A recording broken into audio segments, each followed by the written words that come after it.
Viernes 23 de abril del 2021, soy Carolina Díaz, bienvenidos a JN Noticias. Veamos nuestros principales titulares.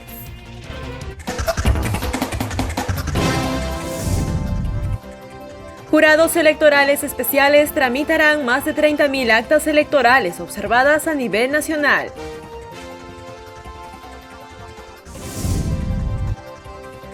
Tribunal de Honor exhorta a ejercer con responsabilidad libertad de expresión para segunda vuelta electoral.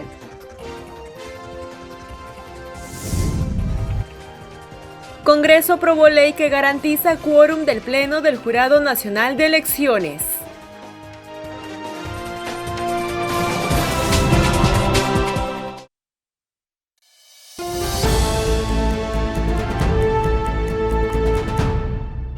Y comenzamos con la información. Los jurados electorales especiales recibirán más de 30.000 actas electorales observadas de las oficinas descentralizadas de procesos electorales. De ese total, 400 podrían pasar a apelación. Los jurados electorales especiales recibirían más de 30.000 actas observadas de las oficinas descentralizadas de la OMPE, correspondientes al proceso de elecciones generales. Un acta electoral es el documento que contiene los votos de los electores y la suma de estos en las respectivas mesas de votación. Las mismas se vienen procesando en los centros de cómputo de las 94 ODPE. Si durante dicho procesamiento se identifican observaciones en las actas que no permiten continuar con el cómputo, estas son separadas para ser entregadas al jurado electoral competente. En ese sentido, el presidente del JNE, Jorge Luis Salas Arenas, aseguró que el supremo organismo dará prioridad a la resolución de las actas observadas referidas a las candidaturas presidenciales. El órgano descentralizado debe resolver todas esas observaciones y emitir la correspondiente resolución. Para ello realizará el respectivo cotejo con el ejemplar del acta que le corresponde. Luego se devuelve a la ODPE el ejemplar del acta que fue observado junto con la copia de la resolución para que continúe con el cómputo. Cabe indicar que la decisión del jurado electoral especial puede ser apelada ante el Pleno del JNE, que resolverá en última y definitiva instancia. Y en una nueva exhortación, el Tribunal de Honor del Pacto Ético Electoral indicó que se debe ejercer con responsabilidad la libertad de expresión con miras a una segunda vuelta. En medio de la campaña electoral por la segunda vuelta presidencial, el Tribunal de Honor del Pacto Ético Electoral exhorta a la ciudadanía a ejercer con responsabilidad su libertad de expresión, respetando siempre el derecho de todas las personas y a los actores políticos participantes.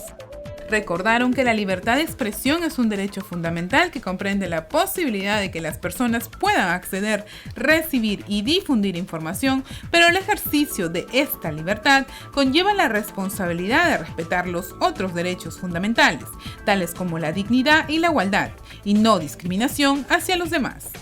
En ese sentido, el colegiado considera que es vital evitar cometer actos de racismo o realizar acciones que puedan reforzar estereotipos respecto de grupos de poblaciones vulnerables como las personas con discapacidad, LGTBI, mujeres, migrantes, entre otros. Resaltamos que el Tribunal de Honor está encargado de velar por el cumplimiento de los compromisos del Pacto Ético Electoral con motivo de la campaña presidencial con miras al 6 de junio. De acuerdo con una reciente encuesta de Datum, la segunda vuelta electoral contaría con el 94% de participación de los peruanos a comparación de abril. El porcentaje de ausentismo decreció y el de asistencia incrementó. El Perú entró a la recta final de la carrera electoral. Si bien en la primera vuelta el ausentismo llegó a casi el 30%, es decir, más de 7 millones no acudieron a votar, para la segunda vuelta el panorama sería diferente. Según revela la encuesta de Datum, el 94% de peruanos iría a votar este 6 de junio. Por otro lado, existe un 4% de ciudadanos que no iría a sus locales de votación para sufragar y un 2% no ha definido cómo proceder en el día de los comicios. A nivel de regiones, el escenario es similar, ya que es elevado el porcentaje de ciudadanos de 18 años a más que se presentarán en sus centros de sufragio. Es importante destacar que en comparación a lo visto en la investigación de marzo, el porcentaje de ausentismo voluntario ha decrecido y el de asistencia se ha incrementado. En dicho mes, el 78% dijo que asistiría a su local de votación, es decir, hubo un aumento de 16 puntos porcentuales para abril. De igual modo, el 19% aseguró en marzo que no iría a sufragar, por lo que ha habido un descenso de 15 puntos porcentuales respecto a abril. Y la Cancillería del Perú expresa su preocupación por opiniones extranjeras que pretenden influir en la segunda vuelta de las elecciones en el país. El Ministerio de Relaciones Exteriores dio a conocer su preocupación sobre las opiniones de políticos extranjeros en relación a los candidatos presidenciales que participarán de la segunda vuelta electoral. Como es de conocimiento, el expresidente de Bolivia, Evo Morales, ha opinado abiertamente sobre su preferencia y admiración por uno de los candidatos en contienda. Del mismo modo, el expresidente de Uruguay, José Mujica, pidió a los socialistas que apoyen al postulante más progresista. Tras estos sucesos, para la Cancillería se trata de una clara intromisión, por lo que hizo un llamado a respetar la participación libre de la población el próximo 6 de junio para elegir al próximo presidente de la República. Y justamente la premier Violeta Bermúdez, al igual que la Cancillería, también se pronunció sobre las opiniones de extranjeros en el marco de la segunda vuelta electoral a llevarse el 6 de junio. La premier Violeta Bermúdez se sumó a las declaraciones vertidas por la Cancillería, quien rechazó la intromisión de ciudadanos extranjeros en el proceso electoral peruano.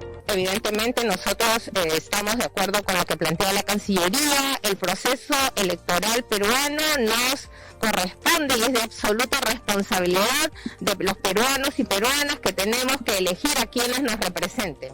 A través de su cuenta oficial de Twitter, la Cancillería señaló: el Ministerio de Relaciones Exteriores expresa su preocupación porque personas extranjeras están opinando sobre las elecciones en el Perú en una clara intromisión en asuntos internos.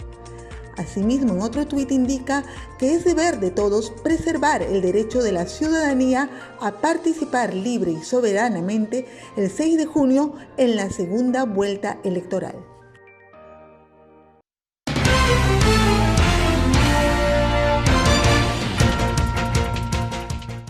Bien, y ahora en la entrevista vamos a hablar sobre el mal menor y el antivoto en el contexto de las elecciones generales 2021. Y para ello nos acompaña el politólogo Carlos Meléndez, quien es politólogo y además autor de la obra El mal menor. ¿Cómo está? Muy buenos días. Buenos días, gracias por la invitación. Bien, entonces vamos a comentar sobre este tema. Además, sabemos que usted es autor de este libro, El mal menor, que fue publicado en el 2019. Coméntenos, por favor, a nosotros y a toda la ciudadanía, ¿qué es el mal menor? El mal menor es cuando las identidades negativas son más fuertes que las identidades positivas. ¿Qué significa eso? Una persona, un elector, tiene dos tipos de identidades partidarias. Identidad positiva es una identidad está a favor de una candidatura, ¿no? Entonces, está siendo identificado, reconocido por un partido político. Pero también existen las identidades partidarias negativas, aquellas personas que se identifican políticamente por su rechazo, por su animadversión a determinado partido político. En los sistemas de partidos institucionalizados, normalmente las instituciones partidarias positivas son importantes en tamaño, son las que guían el comportamiento electoral de las personas. Pero en otros sistemas, sobre todo más fragmentados y donde existe polarización, son las identidades negativas las que son más importantes al momento de decidir quién va a ganar una elección. Y eso es lo que está pasando en el Perú. Las identidades negativas son más importantes, son más relevantes. Por lo tanto, son el criterio por el cual las personas deciden por quién van a votar. Porque no saben qué es lo que quieren, pero sí saben qué es lo que no quieren. Y en ese sentido se llega a este contexto de mal menor, donde los rechazos son más fuertes que las cercanías y las afinidades.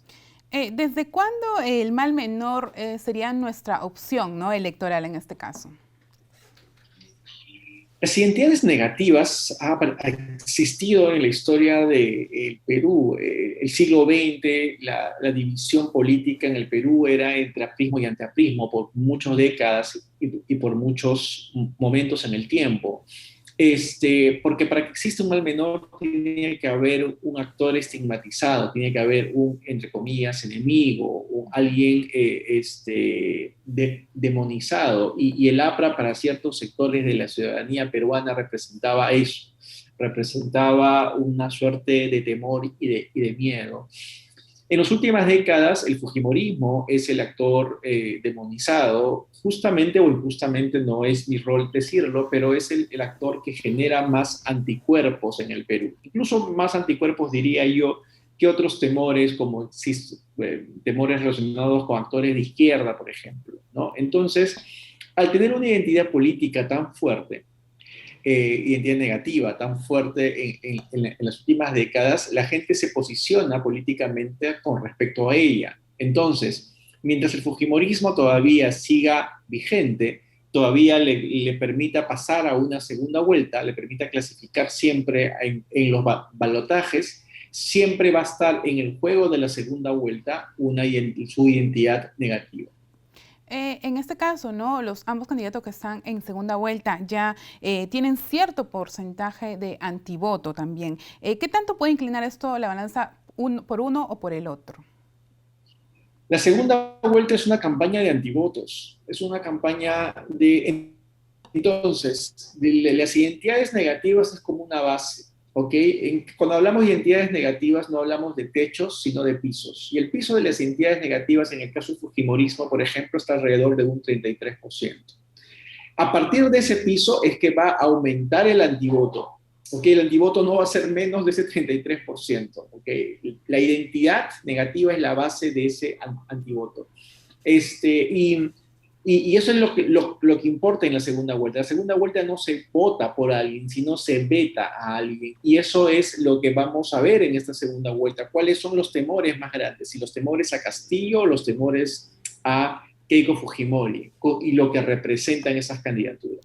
En el Perú, como mencionas, son más fuertes quizás los antis, entonces, que las simpatías con algún candidato, ¿no? ¿Qué convicción qué podría entenderse por ello, ¿no?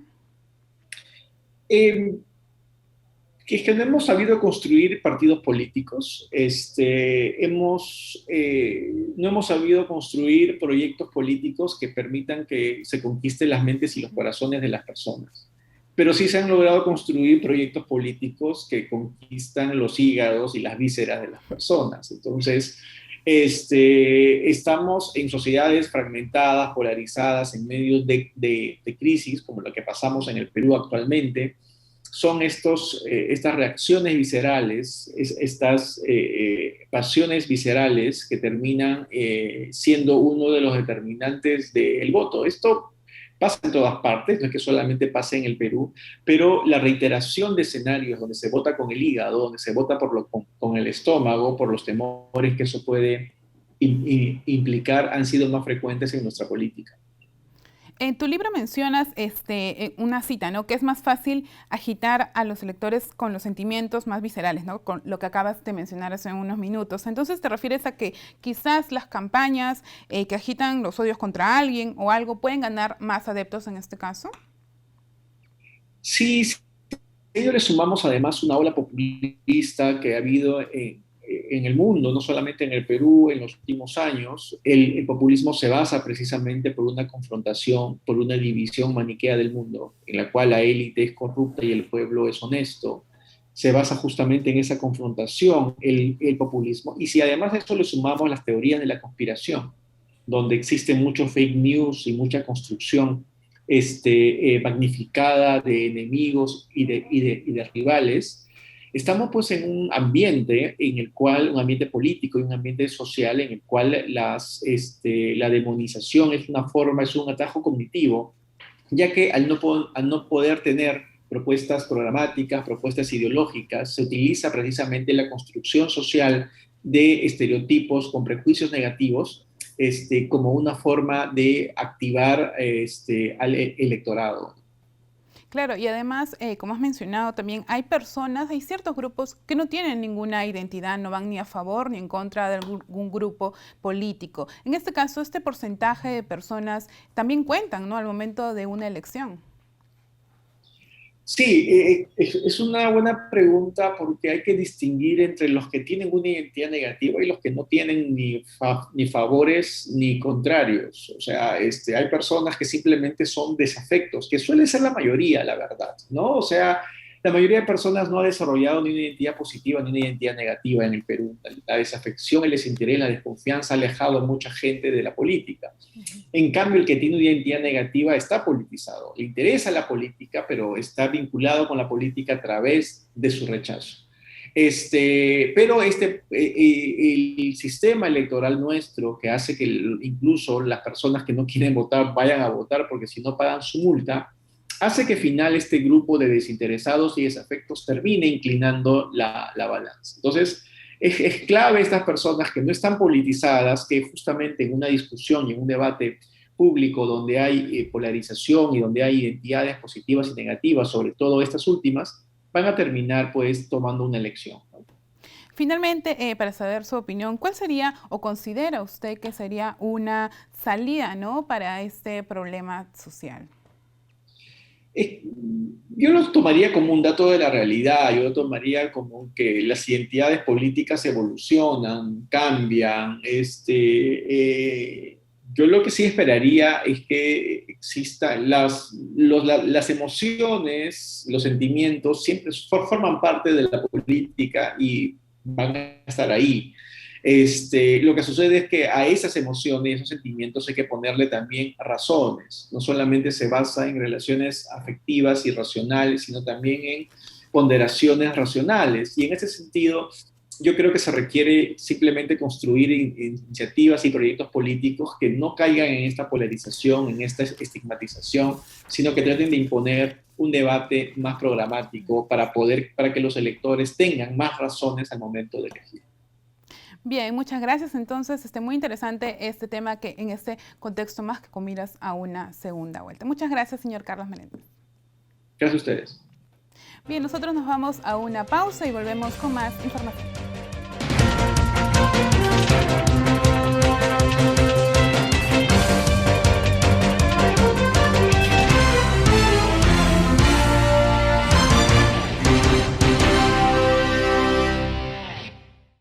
Y continuamos con la información. El Jurado Nacional de Elecciones estableció que las actividades que deberán realizar los partidos con inscripción vigente en el registro de organizaciones políticas. Veamos.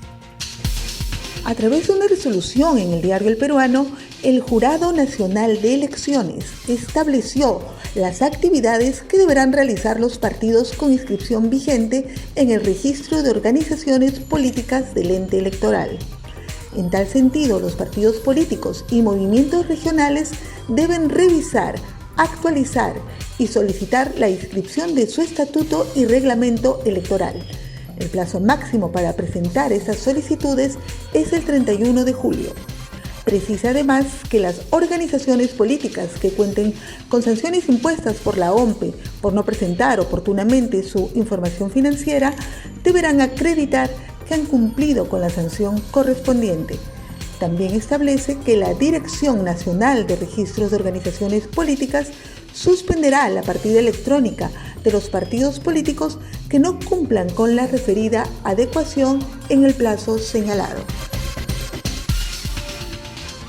Y el Registro Nacional de Identificación y Estado Civil informó que más de 50.000 citas presenciales se han reprogramado para mayo, siendo la renovación del DNI el trámite más solicitado. El Registro Nacional de Identificación y Estado Civil informó que ya se han reprogramado más de 50.000 citas hasta mayo, indicando además que el servicio más solicitado en la institución es la renovación del DNI. Ello luego del cierre de 84 de sus agencias ubicadas en las zonas de riesgo extremo ante los altos índices de contagio y fallecimientos por la COVID-19. RENIEC señaló además que se enviarán mensajes de texto a los celulares de las personas que tenían pendiente un trámite en abril. Cabe resaltar que otros trámites resaltantes son duplicado de DNI, cambio de estado civil, de actualización de domicilio, emisión de copias certificadas de actas de matrimonio, de nacimiento y de defunción, así como inscripción de nacimiento. Recalcaron que desde enero hasta el día de las elecciones, la institución ha entregado más de 1,5 millones de DNIs.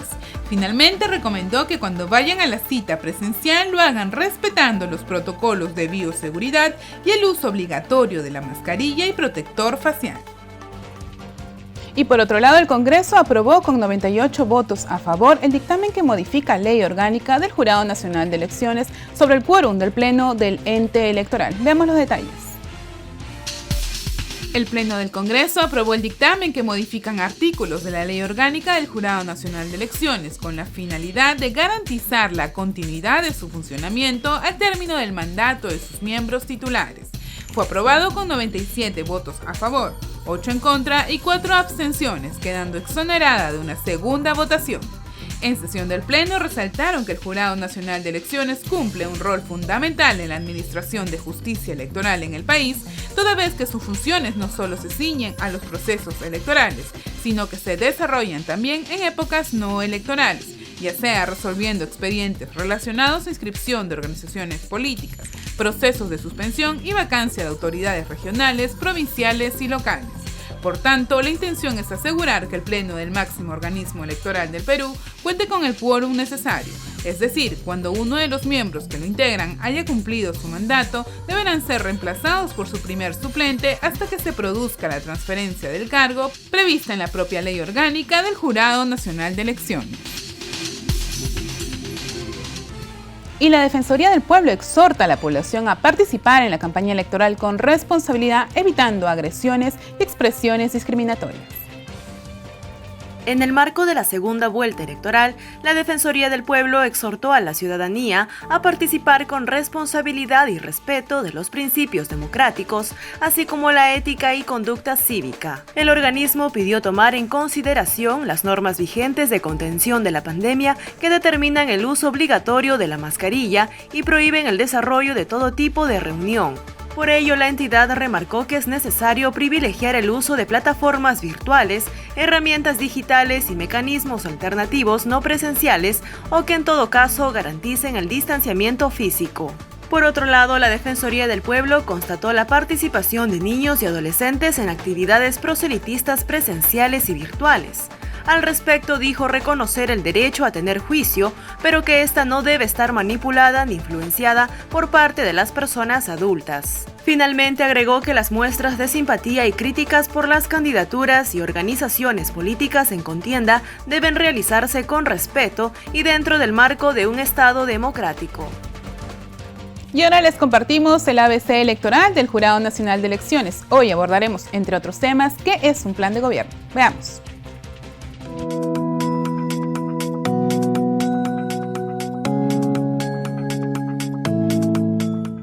Soy Juradito y les doy la bienvenida a esta nueva edición del ABC electoral del Jurado Nacional de Elecciones. Siempre es un placer acompañarlos y contribuir a mejorar su educación electoral. Un tema importantísimo al elegir a nuestras autoridades es conocer su plan de gobierno. Paloma Barreto nos explicará qué es un plan de gobierno. Adelante, Paloma. Estoy impaciente con tu explicación.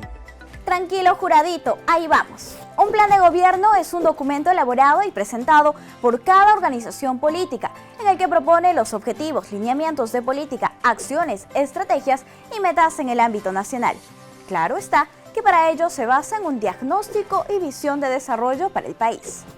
Las propuestas de las organizaciones políticas deben ser formuladas con claridad y precisión sobre los objetivos de desarrollo sostenible. El plan de gobierno tiene las siguientes características. Obligatorio. Durante la inscripción de fórmulas presidenciales se solicita el plan de gobierno como requisito obligatorio para que la fórmula sea admitida por el jurado electoral especial.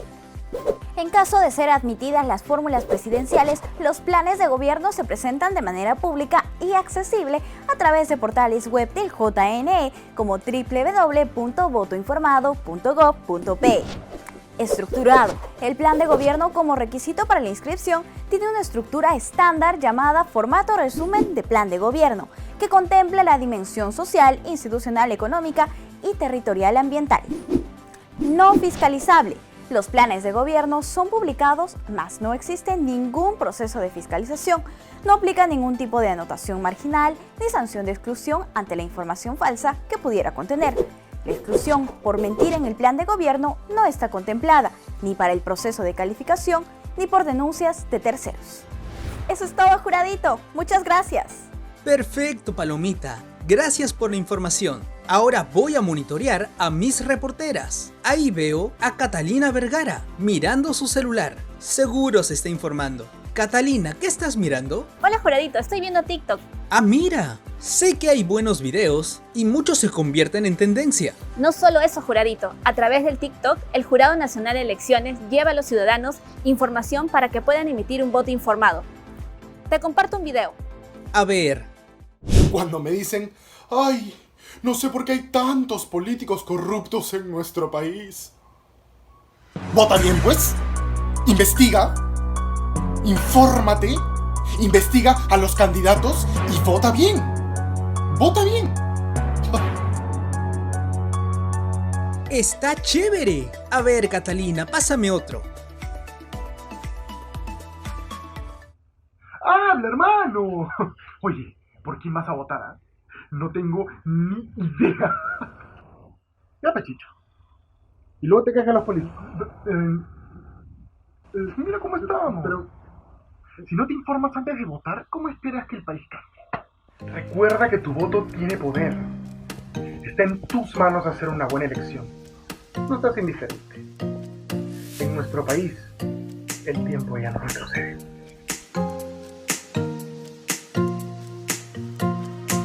Pásame todos los que tengas. Ya en mi casa los veo tranquilo. De nada, juradito, nos vemos. Bueno, amigos, llegamos al final del microprograma ABC Electoral del Jurado Nacional de Elecciones. Nos vemos en el próximo programa.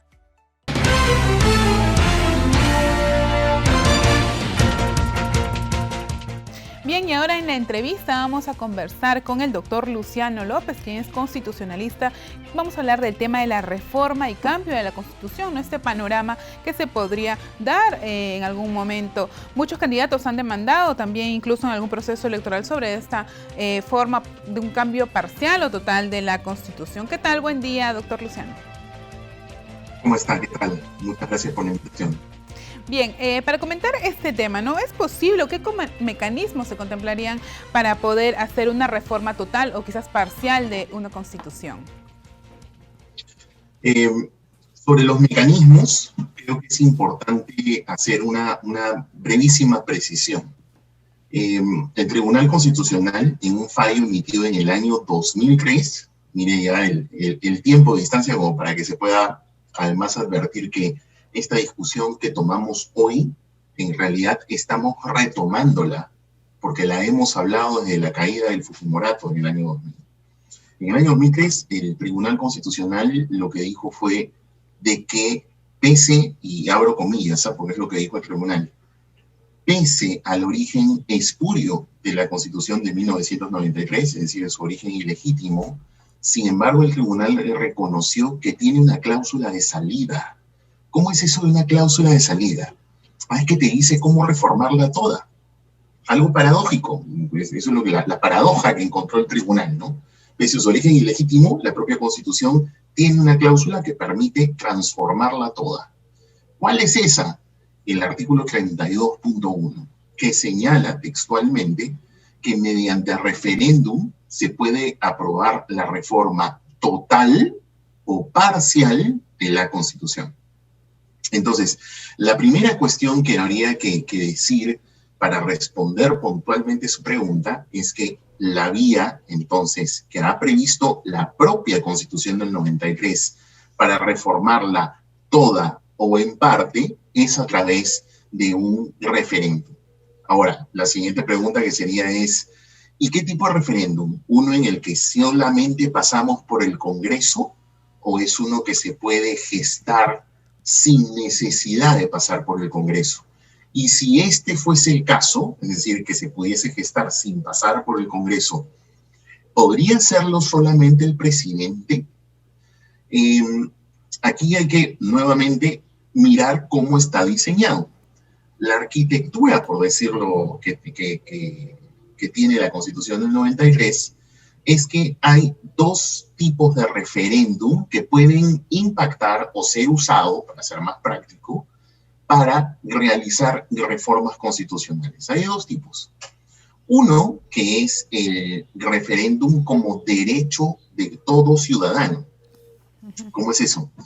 Bueno, habrá que recordar que cuando Fujimori dio el autogolpe y luego se llama este CCD, es decir, el Congreso Constituyente Democrático, una de las proposiciones que se hacían como para tratar de legitimar esa decisión de haber convocado a este órgano constituyente fue de que se iban a crear por primera vez en el Perú los llamados mecanismos de democracia directa. Es decir, que la propia ciudadanía pueda tomar ciertas decisiones en el quehacer público. Entonces, en el artículo 31 de la Constitución se han creado estos mecanismos de democracia directa o derechos. El derecho de referéndum, el derecho de iniciativa legislativa, traducción de la que la ciudadanía pueda presentar proyectos de ley, eso es la iniciativa legislativa, el derecho de revocatoria de autoridades y el derecho de pedir rendición de cuentas. Para todos esos mecanismos que solamente nos corresponden, según el diseño constitucional, a usted, a mí y a todos los conciudadanos, son derechos que entonces solamente nos atañen a nosotros. Aquí entonces ya tenemos una primera respuesta a esta pregunta. ¿El presidente entonces puede convocarlo? No, solo no puede, claro, porque entonces, es un derecho ciudadano. Para dejarlo claro, entonces si el presidente desea hacer esta reforma, tiene que pasar siempre por el Parlamento, ¿no? Eso es lo que nos... Tendría que pasar por el Parlamento porque lo que sí él tiene es iniciativa de ley. O sea, él podría presentar un proyecto de ley, por ejemplo, cuyo contenido del proyecto sea crear un mecanismo de reforma que consiste en llamar a una constituyente. Esto último, por ejemplo, es lo que dijo el Tribunal Constitucional en este fallo del año 2003, ¿no? Que un mecanismo posible era, a través del tribunal lo llamó así, ley de referéndum. Un término para nada adecuado, pero que si se puede traducir es en realidad la iniciativa de ley que podría presentar el presidente de la República, los congresistas o el 0.3% de la población, que más o menos son 8.000 firmas, o sea, para presentar proyecto, ¿ok? En cuyo contenido del proyecto sea, por ejemplo, llamar a una constituyente si quisieras hacer reforma total. Pero como es un proyecto de ley, ¿eso dónde ingresa? Eso ingresa a la Cámara, eso ingresa al Congreso. El Congreso tendría que aprobarlo y bajo el mecanismo que prevé el artículo 206, que dice que cuando se aprueba una reforma constitucional en una legislatura con una mayoría calificada del número legal de congresistas, entonces se puede llamar a un referéndum, y ahí ese es el otro tipo de referéndum, el llamado referéndum ratificatorio. ¿Por qué se le llama así?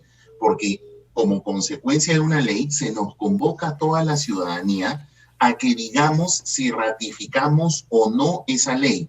Ejemplo, lo que votamos en diciembre del 2018. Usted se acordará toda la ciudadanía, que el presidente Vizcarra presentó unos proyectos de ley de reforma, fueron 4, no sé si recuerdan, se aprobaron en el Congreso y se usó el mecanismo de que, aprobado en una legislatura con mayoría calificada, entonces se tenía que llamar a un referéndum. Por eso es que se le mandó la autógrafa es la ley aprobada, y el presidente lo único que tenía que hacer era convocar al referéndum. Esa es la única hipótesis, al menos con el diseño de la Constitución del 93, en donde el presidente puede convocar un referéndum, pero como se da cuenta, es un mecanismo donde él no actúa solo, él actúa como consecuencia de un acto legislativo del Parlamento.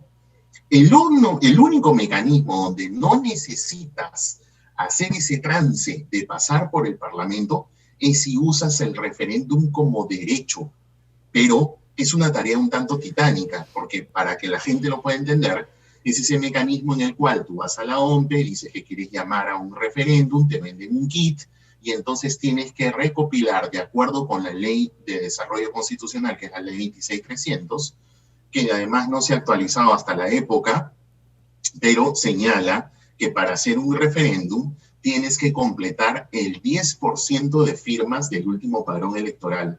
¿Cuánto es eso? Más o menos 2,5 millones de firmas. Es una tarea titánica que si las logras conseguir y luego el jurado, bueno, en el trámite, el RENIEC las valida, el jurado entonces autoriza y dice, está todo bien, es al jurado al que le compete más bien allí llamar a ese referéndum ciudadano.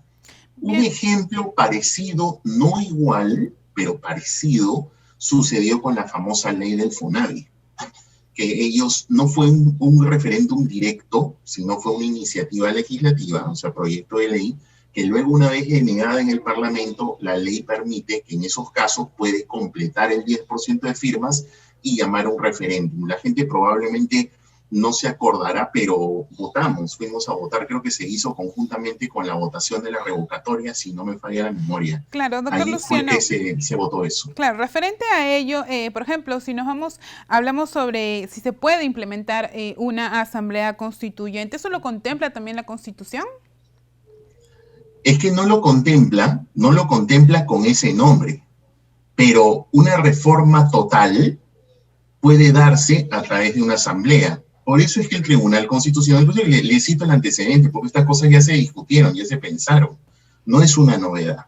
O sea, en esta sentencia del año 2003, el tribunal dijo que se podía, por ejemplo, un mecanismo era que se aprobase lo que el tribunal llamó una ley de referéndum, un término, la verdad, nada feliz, pero que en traducción significaría lo que expliqué hace un momento, que se presenta un proyecto de ley cuyo contenido es llamar a una asamblea constituyente. Si el Congreso la aprueba y eso se ratifica en un referéndum, entonces definitivamente estarías llamando a una asamblea constituyente. Sería un mecanismo parecido, no igual, pero parecido al de Chile. El de Chile, por ejemplo, ¿cómo ha sido? Fue un proyecto de ley de reforma constitucional que en la Constitución chilena se aprobó una cláusula constitucional, reformativa obviamente, en la cual decía que un mecanismo para reformar la Constitución era llamando a una constituyente. Ese mecanismo se podría hacer. ¿Cómo? Con el proyecto de ley. Esa es una posibilidad.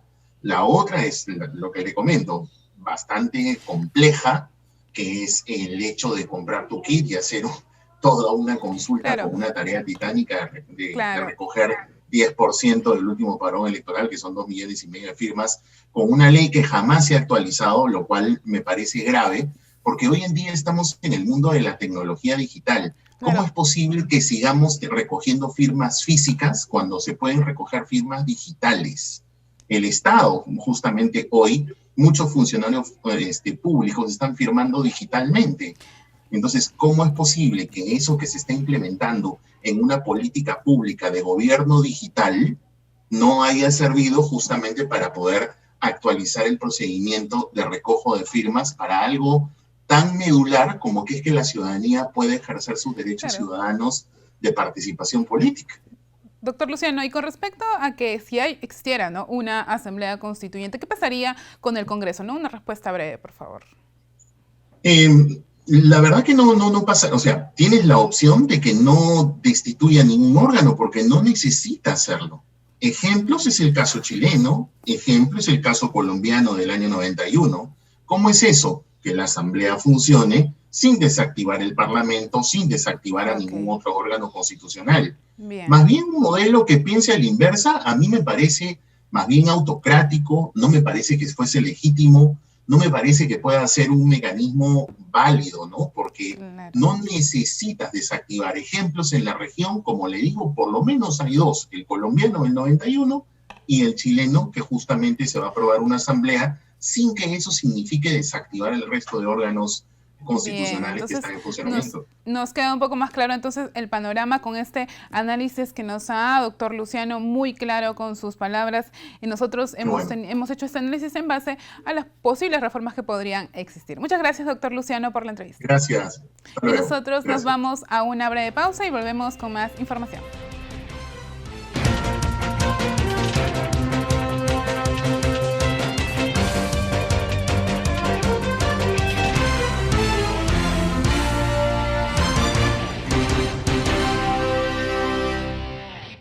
Y comenzamos nuestra ronda informativa con las instituciones aliadas al ente electoral. Empezamos con el RENIEC. Vanessa Castillo nos tiene las últimas novedades del ente registral. Adelante. Hola amigos, bienvenidos a la central informativa del RENIEC. A continuación les presentamos las siguientes noticias. Si bien las agencias de RENIEC en las zonas de riesgo extremo han suspendido su atención por esta semana, usted puede hacer muchos trámites de manera virtual en la página web del RENIEC. En época de elecciones, uno de los servicios más solicitados es la renovación del DNI, el cual se puede realizar a través de nuestra página web. Sin embargo, el recojo sí deberá hacerse de modo presencial, previa cita y cuando se logre la reapertura de nuestras oficinas. Otros trámites virtuales del DNI son el duplicado, cambio de estado civil y actualización de domicilio. También se pueden realizar copias certificadas de actas de matrimonio, de nacimiento y de defunción. A esta lista también se agrega la inscripción del nacimiento a través de la opción del Registro Nacional de Nacimientos o la mesa de partes virtual.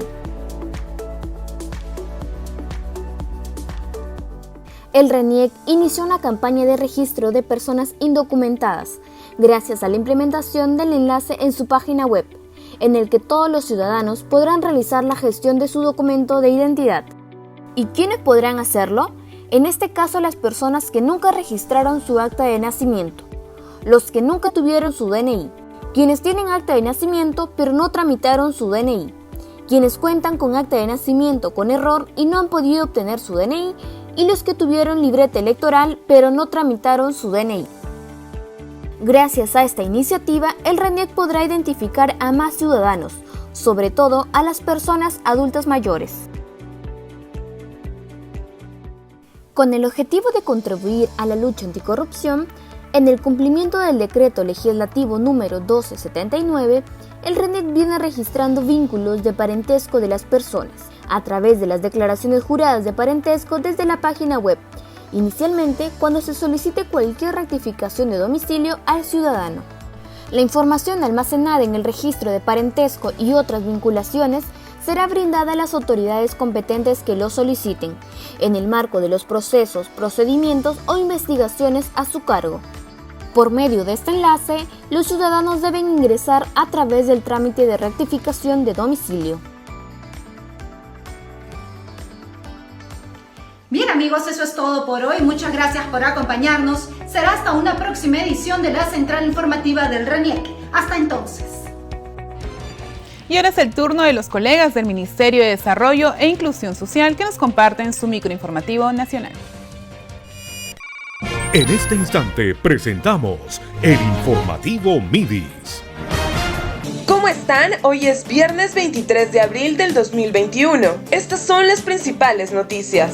La ministra Silvana Vargas arribó a la región Junín para supervisar el funcionamiento de los programas sociales en esta zona del país. En el distrito de Yauli visitó los hogares de usuarios del proyecto Haku Wiñay, promovido por el programa Foncodes, y constató los avances alcanzados gracias a la implementación de negocios rurales inclusivos. Mientras que en el distrito de Apata supervisó la reactivación de la intervención Saberes Productivos del programa Pensión 65, que revalora el rol del adulto mayor. Nos alegra mucho ver cómo la población se va haciendo de las tecnologías y va desde su propia experiencia generando nuevas oportunidades. En Apata, en la provincia de Jauja, hemos visitado la experiencia de Saberes Productivos. Saberes Productivos es una estrategia vinculada a Pensión 65. Estamos trabajando con ellos justamente en fortalecer también no solamente la posibilidad de brindarles una subvención económica, sino que se sientan bien, se sientan, como dice el nombre de la estrategia, productivos.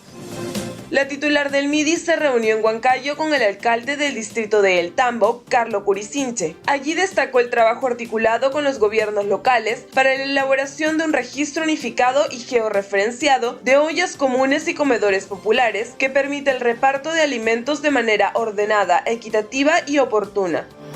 Andrés Huajachachumbe es un poblador de la comunidad de Huajún de Muchinguis en la región Amazonas. A sus 71 años decidió emprender una piscigranja y cultivar cacao con sus propias manos. Gracias a la subvención que recibe de Pensión 65, él compra comida para sus peces así como abono para el cacao. Y en el marco de la intervención Saberes Productivos, pronto podrá vender sus productos en mercados itinerantes.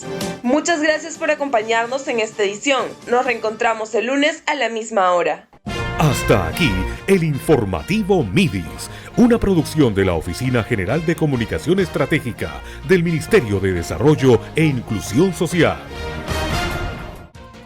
Y veamos ahora las 5 noticias oficiales más importantes del día, elaborado por la Agencia de Noticias Andina. Bienvenidos, desde la Agencia de Noticias Andina, estas son las 5 noticias del día. Se promulgó hoy la ley que autoriza a los trabajadores a disponer de la compensación por tiempo de servicios a fin de cubrir las necesidades económicas causadas por la pandemia del COVID-19. La norma indica un plazo máximo de 10 días para dictar las disposiciones reglamentarias y rige hasta el 31 de diciembre del 2021.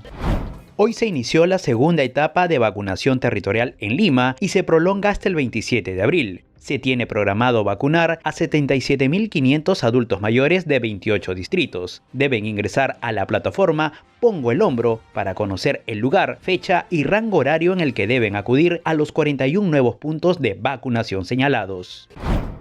El Ministerio de Salud reportó 3.722 nuevos casos sintomáticos de COVID-19 en las últimas 24 horas, una jornada en la que también fueron confirmados 343 fallecidos por coronavirus. Precisó también que hasta el 21 de abril se han contabilizado 8.916.241 pruebas con resultado negativo y 1.734.606 positivos desde el inicio de la pandemia en el país.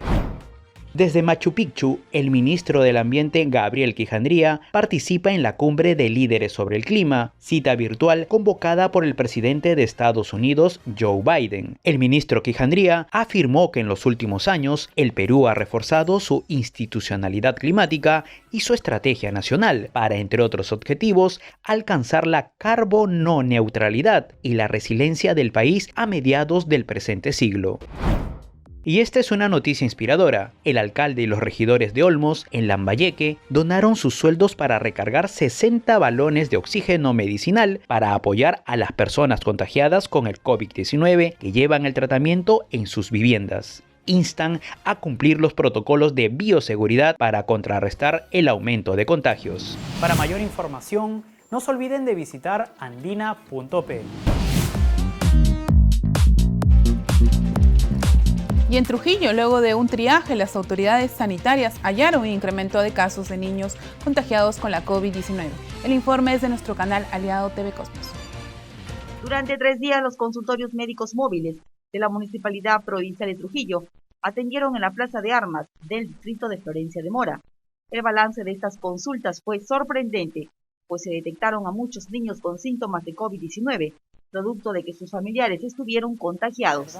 Sí, justo ahora ya no se discrimina de ninguna forma las atenciones, prácticamente se está atendiendo a todas las personas y bueno, se considera como alto riesgo a todas las personas que se atienden, ¿no? Porque sabemos también que hay personas que pueden presentar sintomatología y así como hay personas también que pueden no presentarla. Es un promedio de 15 a 20 niños de las 70 personas que nosotros atendemos diariamente.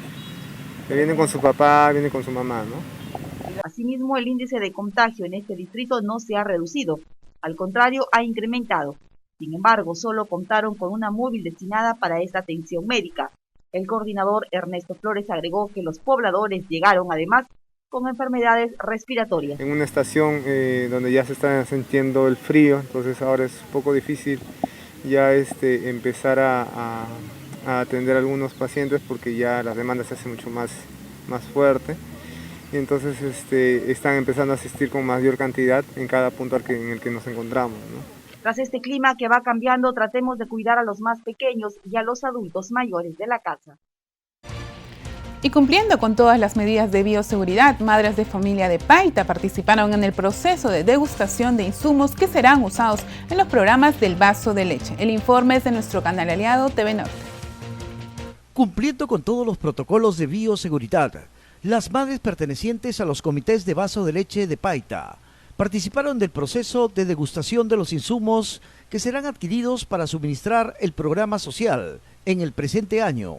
Este programa beneficia a más de 2.673 personas entre niños, adultos mayores y madres gestantes. En el local de los pescadores jubilados, las madres de familia junto a sus hijos y a los integrantes del comité de administración del vaso de leche degustaron los insumos presentados a base de hojuelas de quinoa, avena, kiwicha y maíz fortificado. Esta actividad contó con la participación del alcalde Enrique Silva Zapata, quien consideró la importancia de la participación de las madres de familia, pues son ellas las que tendrán la libertad de escoger los insumos para el abastecimiento del programa este año.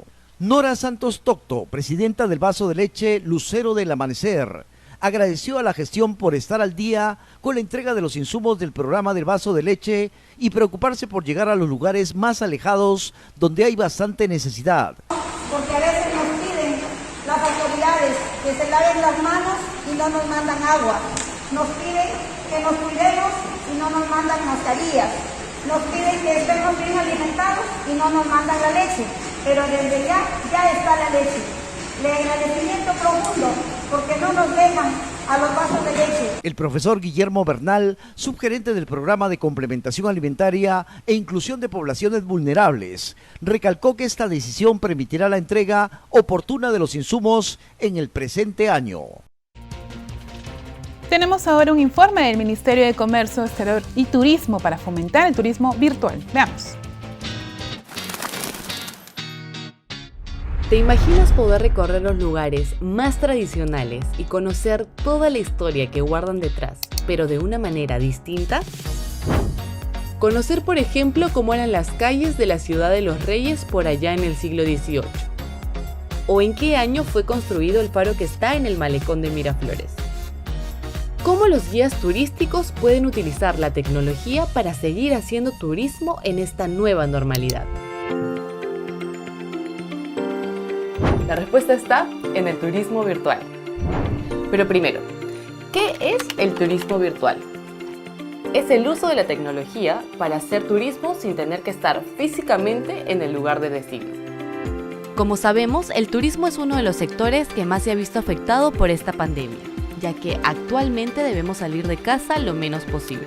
Sin embargo, también es cierto que estamos en el siglo XXI y las nuevas tecnologías están en su mejor momento. Por lo cual, la alternativa de hacer turismo virtual es otra opción. Estar ahí sin tener que estar ahí. La Municipalidad de Miraflores ya está implementando el turismo virtual a través de su Facebook, así que vamos a conversar con ellos para que nos cuenten un poquito más. Desarrollamos una serie de tours y recorridos, ya no de manera presencial porque no lo podemos hacer por cuidarnos, sino de manera virtual. Y hemos hecho varias rutas, por ejemplo, las rutas de nuestros parques, las rutas ecológicas. Existen muchas herramientas que los guías o empresas turísticas pueden utilizar para ofrecer estos servicios, como por ejemplo Zoom, Google Meet, vistas en 360, Google Maps, fotografías, videos, efectos especiales y hasta música. ¿Por qué es importante que se utilice un guía turístico oficial? Bueno, el guía está preparado para este fin. Desde sus inicios se prepara en diversas materias: medio ambiente, naturaleza, historia, tradición. Los guías siempre le van a dar ese valor agregado adicional a todos los lugares que visites, porque ellos son nuestros embajadores culturales y sociales capacitados para poder hacer de tu experiencia algo inolvidable. Ahora, es importante entender que el turismo virtual no será un reemplazo del turismo convencional, pero esta puede ser una gran herramienta o estrategia para estimular y motivar a potenciales turistas. Si estás interesado en aprender cómo utilizar todas estas herramientas, atento a las redes sociales del MINCETUR, porque pronto tendremos capacitaciones gratuitas para guías y empresas turísticas. ¿Y tú, ya conocías lo que era el turismo virtual? Se nos acabó el tiempo, no deje de sintonizar el canal 516 de Movistar TV y vernos también por las redes sociales del Jurado Nacional de Elecciones. Los dejamos con imágenes de Jecatepec. Permiso.